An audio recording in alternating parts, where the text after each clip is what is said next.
So that's number 2. We still haven't used logs yet. So let's look at number 3. Number 3,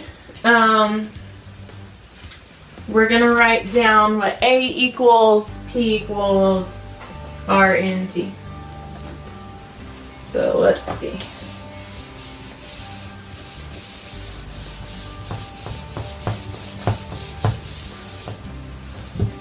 Suppose Heather has $2,000 to invest in an account that earns 10% interest compounded semi-annually. She wants to leave the money in the account until it has grown to an amount of $5,000. How long must she leave the money in the account? So, it tells us how much she invested in to that account. So she put in $2,000. That's our initial amount. Our interest rate is 10% again, so 0.1. It's compounded semi-annually, so it happens 2 times every year. And she wants to grow the account to be $5,000. How long will it take her? So we're solving for T. Okay, so now we're going to plug it into our formula. A equals P1 plus R over N to the NT power. Okay, A is 5,000. I'm going to plug that in. My principal is 2,000. Parentheses 1 plus 0.1 divided by 2 to the 2T power. So I plugged in what I knew. And now I'm going to solve for T. Figure out how much time until I can get $5,000 out of my account. Now, here's a mistake I see a lot of people make. When you do this, you know how I say you can punch in your calculator anything but the variables? So we can punch in this 1 plus 0.1 divided by 2. A lot of people try to put in 2,000 times this and get an answer. You can't do that. Okay? If you think about order of operations, before you can multiply by this 2,000, you're going to have to take this number to that exponent, right? We don't know what that exponent is, so we can't put in this whole right side of the equation in our calculator because of the order of operations. You can only put in the parentheses part. So we're going to have 5,000 equals 2,000. And then 1 plus 0.1 divided by 2, you should get 1.05 to the 2T power.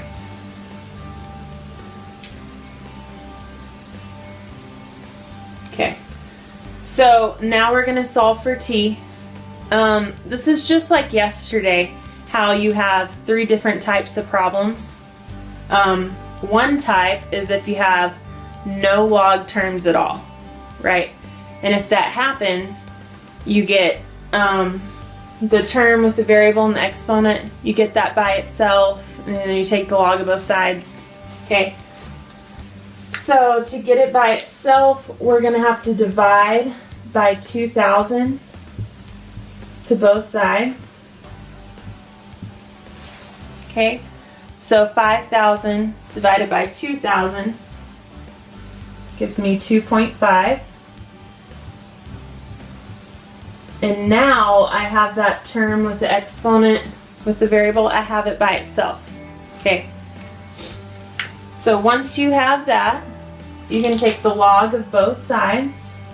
So log of 2.5 equals the log of 1.05 to the 2T power. Okay, so this should start to look familiar from yesterday. We're going to move our exponent in front of the log, that 2T, and then we're going to solve for T. Okay, so the opposite of multiplying by 2 is dividing by 2. Okay, we're also going to divide by the log of 1.05. Okay, so what I do to one side, I'm going to have to do to the other. So 2 log of 1.05.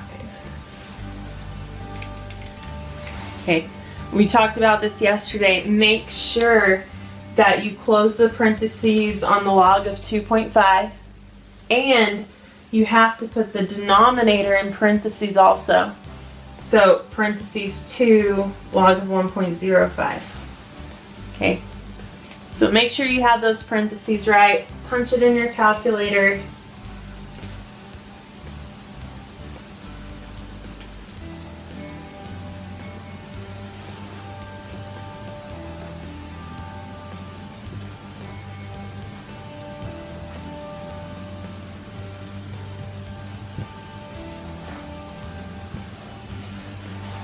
You should get 9.39 years. Okay, so what I want you to do is pause the video for 2 minutes. Go ahead and try example number 4. It's just like this example we just did. Go ahead and try it. When y'all are ready, I wouldn't go more than 2 minutes because we still have more notes to go through. So 2 minutes, start the video back, go ahead and check it, and then we'll move on to half-lives.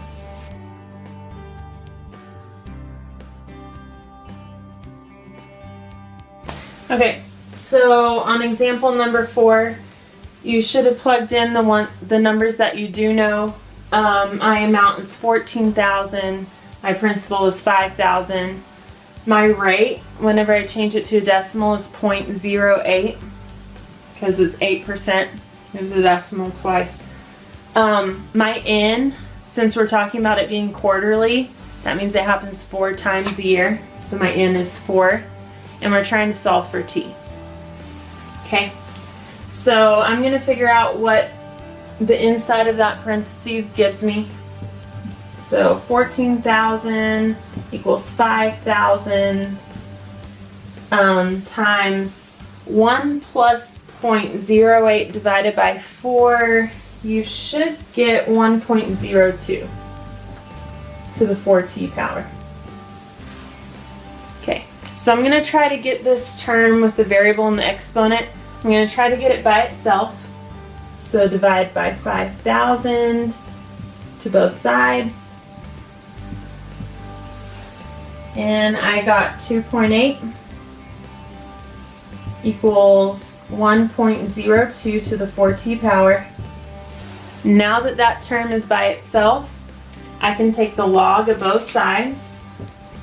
So log of 2.8 equals the log of 1.02 to the 4t power. I'm going to move that exponent in front of my log, just like we did yesterday. Divide by 4, divide by the log of 1.02. That way I can get my t by itself. I'm going to do that to both sides.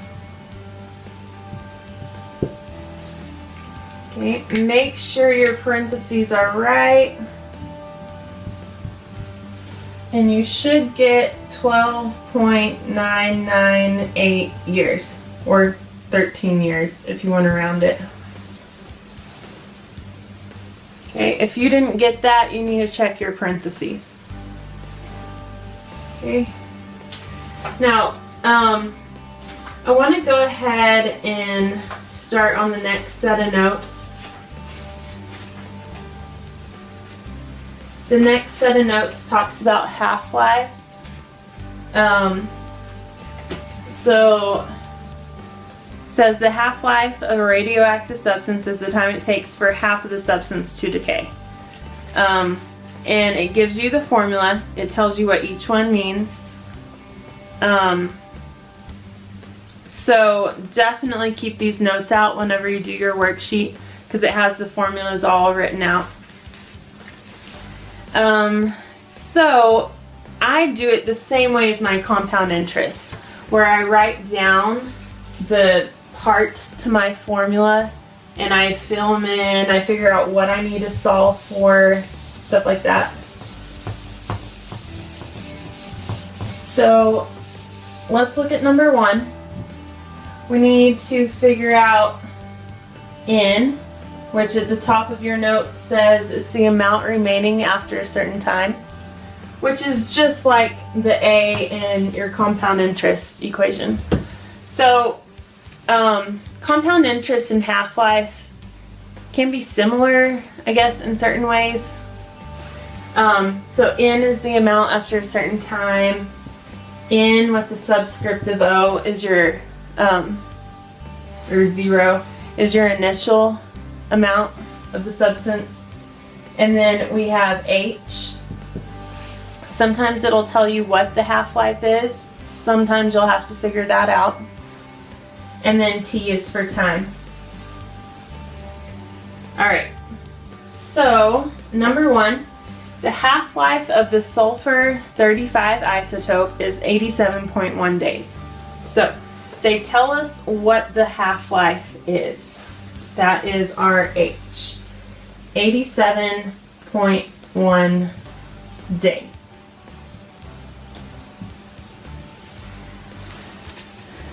Now, one thing you need to make sure of, and a lot of people make this mistake, your half-life and your time need to be in the same unit. So if we're talking about days on the half-life, our time needs to be in days.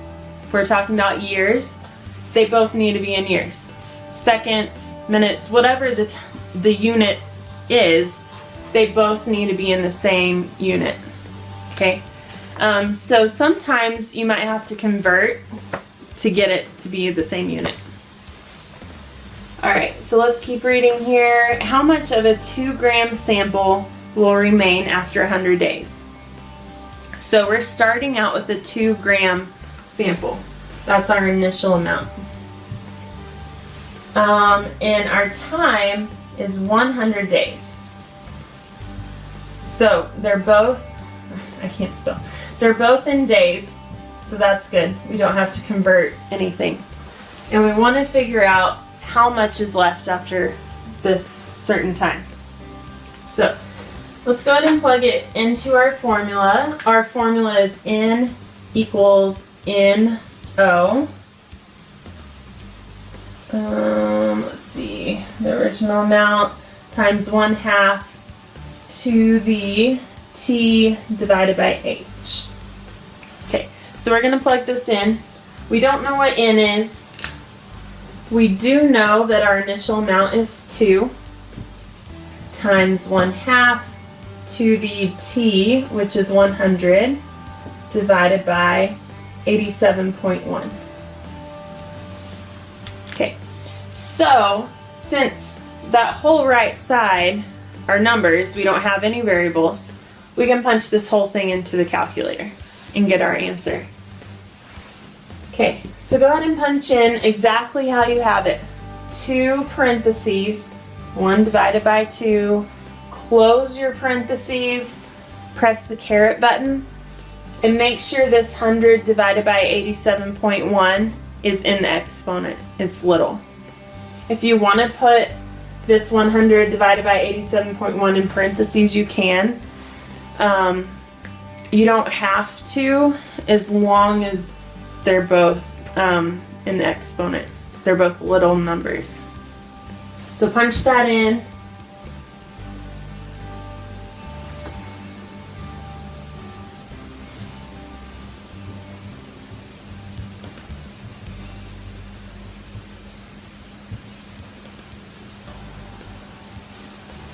Okay, you should get that after 100 days, you have 0.902 grams left of that isotope. Okay, so same with the compound interest. We're kind of starting out easy, where you just plug numbers into the calculator, but we are going to get to where you use logarithms to solve these equations.